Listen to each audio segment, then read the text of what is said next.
Pasti kalian bertanya-tanya kenapa aku naik. Oke, pasti kalian bertanya-tanya kenapa aku naik kereta. Sebenarnya aku nggak kemana-mana, cuman aku hanya pengen review kereta ke bandara, pengen nyobain. Bukan review, tapi nyobain karena kereta ke bandara Minangkabau ini baru guys, belum 1 tahun ini. Jadi baru sekarang ada kesempatan kita untuk mencoba. Oke, kita tunggu dulu. Bye.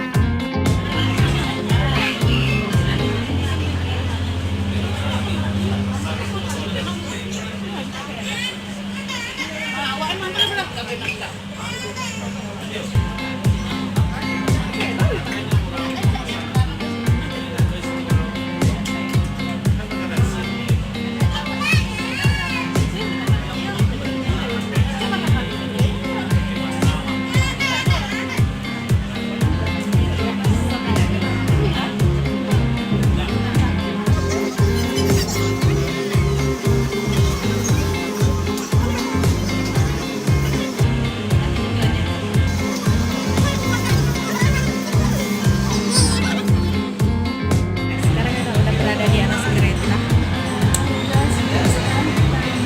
Dan keretanya nyaman sekali.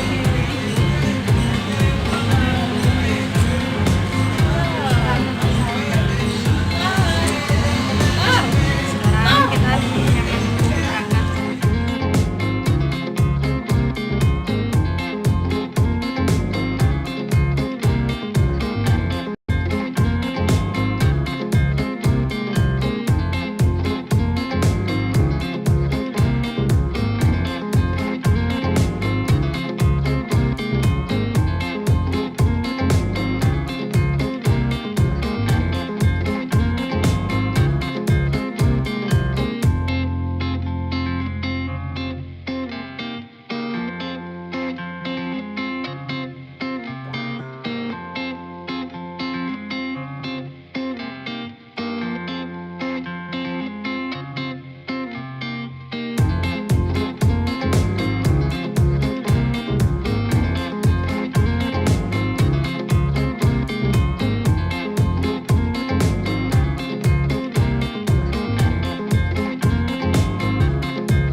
Lima tahun tak ada kepastian, masa berlalu